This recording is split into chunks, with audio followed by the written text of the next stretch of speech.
Doncs estem davant de l'hotel NH, on avui hi haurà un congrés sobre la nova política de l'aigua i en la qual la inscripció val 1.200 euros més IVA, i això ja dona una clara mostra de què entenen per participació quan es parla de polítiques de l'aigua. Ens anem a dintre a veure com a mínim fins a l'entrada, ja que no tenim els 1.200 euros, però volem saber clarament què estan fent, què es plantegen. Ok, vinga, vamos.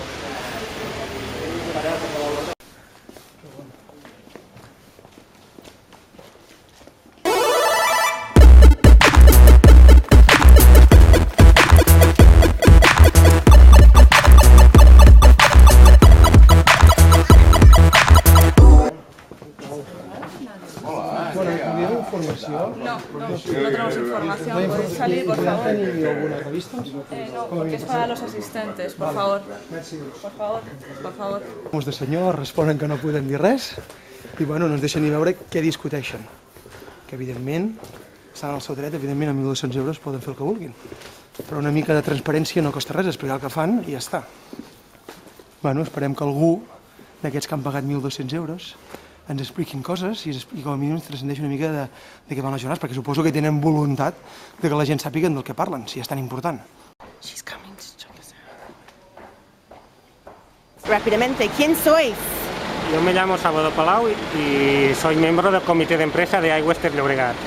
Y yo, Ricardo Ropero, y también del comité de empresa de Aigües Ter Llobregat. ¿Y dónde estamos hoy? En el Hotel NH Constanza de Barcelona, ¿Por qué? para protestar contra la privatización o posible privatización de ATL, Aigües Ter Llobregat. ¿Y por qué hay un debate así en un hotel? ¿Por qué no es un espacio público? No lo entendemos. El sistema de aguas es público aquí en España, al menos hasta el momento, y no se entiende mucho que se haga una conferencia tan privada. Tendría que ser algo más abierto a la gente, pero bueno. ¿Y es posible entrar ahí si hubieras querido entrar? No nos dejaría. El precio es prohibitivo. ¿Cuánto vale? Me parece que eran 1.200 euros más IVA. Masiva. No a la privatización. No a la privatización. En el redactado del escrito que hicieron para convocar esto, se habla de contratos de colaboración público-privados y, bueno, digamos de alguna manera introducir el sector privado en la gestión del agua. Esto es lo que se habla como parte de la conferencia. Presentan el plan de gestión de las cuencas internas de Cataluña, que sí que se ha desarrollado con participación pública, pero que ahora tiene un problema de financiación. Y entonces, en la fase de decisión sobre cómo financiar el plan, se excluye la ciudadanía. Y eso nos parece paradójico, injusto y contra la legislación vigente. ¿Qué es la opinión de los trabajadores de todo esto? Bueno, los trabajadores están en contra, por supuesto, y están intranquilos con la situación que se está viviendo. Entonces, este evento hoy han invitado a los sindicatos para participar.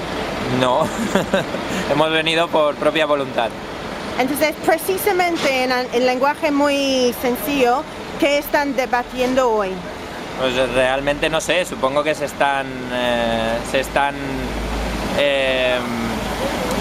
partiendo el pastel de las cosas con beneficios, de lo que puedan explotar.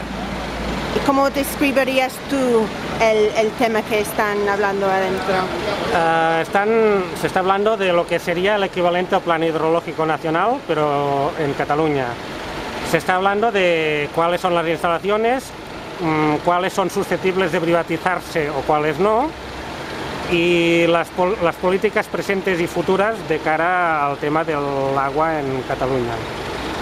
¿Y quién está adentro exactamente? Bueno, no lo sabemos, pero estaban convocadas pues gente del mundo del agua, claro, que tenga intereses, porque con este precio prohibitivo tiene que ser alguien que tenga un interés en el tema, un interés muy directo, se supone, no lo sabemos exactamente, pero que son empresas de aguas y... El presidente del ACA estaba, ese seguro, porque lo hemos visto.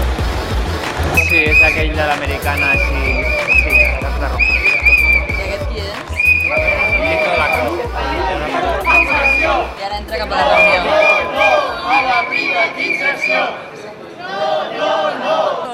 els serveis públics, les privatitzacions volen dir que hi ha una empresa privada darrere que lícitament vol guanyar diners i entenem que l'aigua, com altres serveis públics, doncs es poden guanyar diners però no es poden lucrar unes empreses privades i que el deute que en aquests moments té Catalunya en el sector de l'aigua es quedi a la comunitat. El deute el paguem tots i els beneficis se'ls emportin 4 empresaris. Explica'ns què estem fent aquí. Aquí estem protestant per la imminent privatització del cicle en alta de l'aigua, que sembla que tot està preparat perquè així sigui.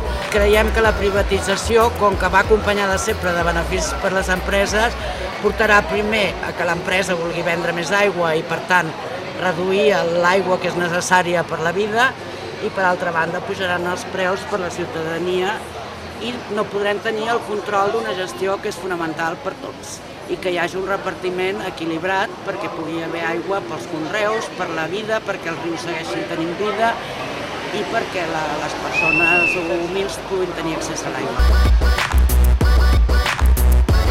L'aigua és vida i no mercaderia. L'aigua és vida i no mercaderia.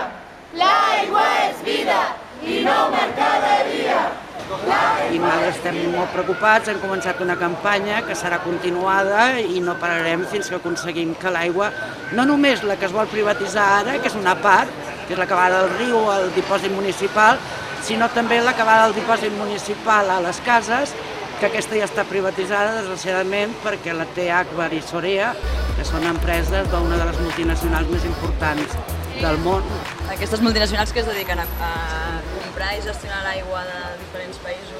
Exactament. A Llatinoamèrica, concretament Suez, que és Agbar, en el cas d'aquí, Aigües de Barcelona, va privatitzar l'aigua i després de moltes mobilitzacions ha aconseguit expulsar-la tant de Buenos Aires com d'Uruguai com d'altres llocs, perquè primer que havia perdut qualitat l'aigua des que estava privatitzada i després havien pujat moltíssim els preus i la gent estava molt descontenta. No tenien cap control tampoc amb bon sanejament, com passa amb l'aigua de Barcelona, que tots anem amb les ampolles del supermercat perquè l'aigua és de mala qualitat. Jep Rivera. Vinc de Sallent, de la plataforma ciutadana Prou Sal. Passa que l'altra gent no ha pogut venir, però allà també ens estan fent malbé l'aigua. Estan tirant runam d'una mina al costat del Llobregat, amb la qual es salinitza i perteneixem a la xarxa per la nova cultura de l'aigua. Després s'ha de desalinitzar per poder clorar-la, si no produiria els trialometans. Llavors, per tant, han pogut de posar una planta abrera caríssima, que ha costat 70 milions d'euros, i ens costa a tots. O sigui, tots hem de pagar els beneficis privats de una empresa. Como estamos aquí con nuestros compañeros de asociaciones de vecinos, entidades ecologistas y el resto, pues el lema que se ha puesto lo creemos muy significativo. El agua es vida y no es mercadería, no es mercancía. Muchas gracias. L'aigua és vida i no mercaderia. L'aigua és vida i no mercaderia. L'aigua és vida i no mercaderia. L'aigua és vida.